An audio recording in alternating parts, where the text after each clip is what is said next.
Hey everybody, it's Bob. Um, Today I'm going to be doing Terry Pratchett's Lord and Ladies, a little story from there in the beginning of the book about a blacksmith named Jason Ogg, a master blacksmith. Before I start, I just wanted to say thank you to Sarah for recommending me this book or this author to read. And also thank you to my mom for making me this awesome hat a while back. Just never really gotten to show it off too much. So, without any further ado, it was a dark night. The kind of darkness which is not simply explainable by absence of moon and stars, but the darkness that appears to flow in from somewhere else, so thick and tangible that maybe you could snatch a handful of air and squeeze the night out of it. It was the kind of darkness which causes sheep to leap fences and dogs to skulk in kennels. Yet the wind was warm and not so much strong as loud. It howled around the forest and wailed in the chimneys. On nights like this, normal people would pull the covers over their heads, sensing that there were times when the world belonged to something else. In the morning it would be human again. There would be fallen branches, a few tiles off the roof, but human. For now, better to snuggle down. But there was one man awake, Jason Ogg, master blacksmith and farrier, pumped the bellows of his forge once or twice for the look of the thing, and sat down on his anvil again. It was always warm in the forge, even with the wind whistling around the eaves.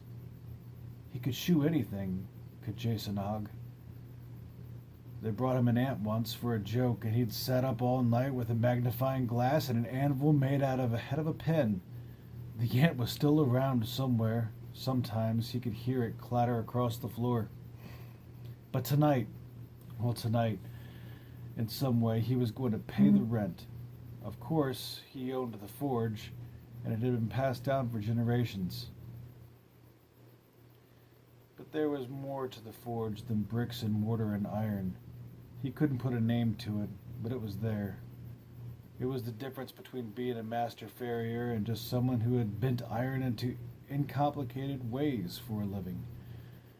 And it had something to do with iron. Something to do with being allowed to be very good at his job. Some kind of rent.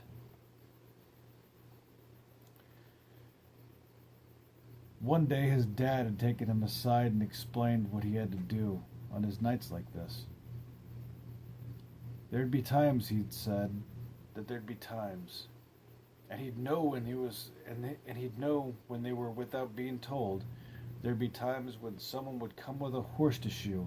Make them welcome. Shoe the horse. Don't let your mind wander. And try not to think about anything except horseshoes. He got quite used to it now. The wind rose, and somewhere there was a creak of a tree going over. The latch rattled. Then there was a knock at the door. Once. Twice. Jason Ogg picked up his blindfold and put it on. That was important, his dad had said. It saved you getting distracted. He undid the door. Evening, my lord, he said. A wild night. He smelled wet horse as it was led into the forge, hooves clattering on the stones. There's tea brewing on the forge, and Ordrine drone us some biscuits in a tin with a present from Ankh Morpork on it. Thank you, I trust you are well. Yes, my lord. I've done the shoes already. Won't hold you up long. I know you're very busy like. He heard the click-click of footsteps across the floor to the old kitchen chair reserved for customers, or at least for owners of customers. Jason had laid the tools and the horseshoes and the nails ready to hand on the bench beside the anvil. He wiped his hands upon his apron, picked up a file, and set to work. He didn't like cold shoeing, but he'd shod horses ever since he was 10. He could do it by feel. He picked up a rasp and set to work. and he had to admit it. It was the most obedient horse he'd ever encountered. Pity he'd never actually seen it. It'd be a pretty good horse, a horse like that. His dad had said, "Don't try to sneak a look at it." He heard the glug of the teapot and the gling-glong sound of a spoon being stirred, and then the clink as the spoon was laid down. "Never any sound," his dad had said, "except when he walks and talks. You'll never hear him make a sound. No smacking of lips, stuff like that. No breathing." Oh, and another thing. When you takes the old shoe off, don't chuck 'em in the corner to go for melt with the other scrap. Keep 'em separate, melt 'em separate. Keep a pot special for it, and make the new shoes out of that metal. Whatever else you do, never put that iron on another living thing. In fact, Jason had saved one of the old shoes for pitching contests at various villaging fairs and never lost when he used them. He won so often that it made him nervous, and now that they spent most of their time hanging on a nail behind the door. Sometimes the wind rattled the window frame or made the coals crackle. A series of thumps and a squawk a little way off that suggested the chicken house at the end of the garden had parted company with the ground. The customer's owner poured himself another cup of tea. Jason finished one hoof and let it go. Then he held out his hand. The horse shifted its weight and raised the last hoof. This horse was in a million, perhaps more. Eventually he had finished. Funny that it never seemed to take very long.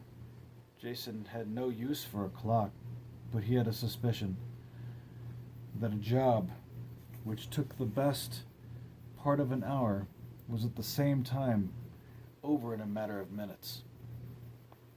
"There," he said, "'tis done. Thank you. I must say these are very good biscuits. How do they get the bits of chocolate in?" "Dunno, my lord," said Jason, staring fixedly at the inside of his blindfold. "I mean, the chocolate ought to melt out when they are baked. How do they do it, do you think?" "'Tis probably a craft secret," said Jason. "I never asked that kind of question." "Good man, very wise. He had to ask. If only so he's always knows that he had asked. "My lord?" "Yes, Mr. Ogg." "I've got one question." "Yes, Mr. Ogg?" Jason ran his tongue over his lips. "If I were to take off the blindfold, what I'd see." There, it was done now.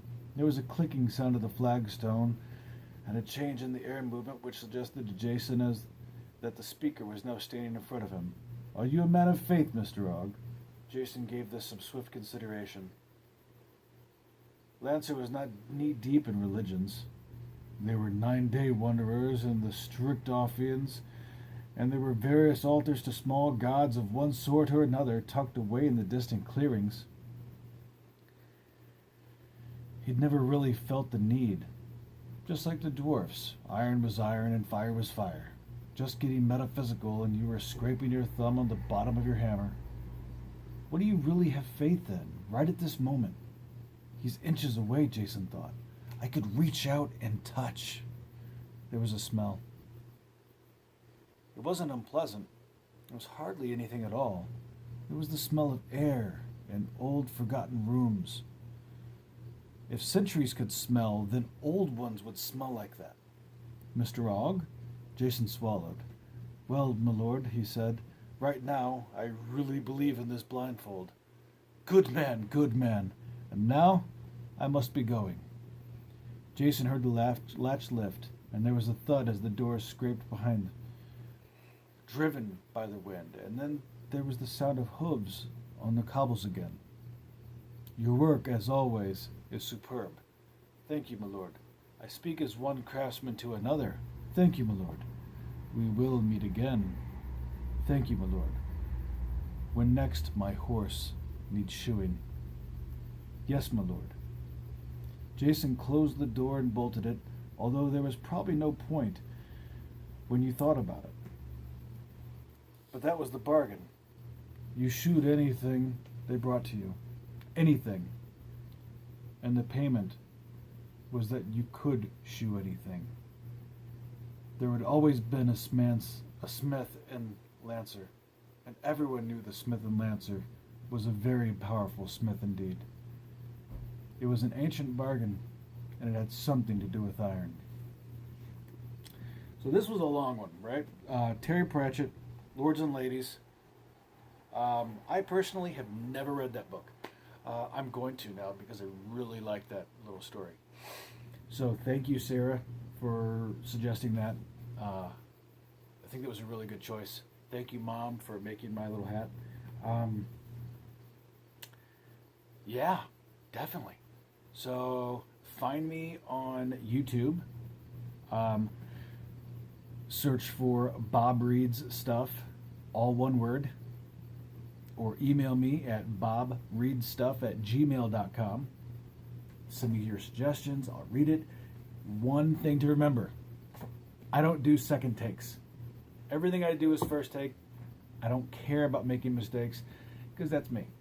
So enjoy. Hope you guys liked it. Please like, subscribe. Love you guys. Bye.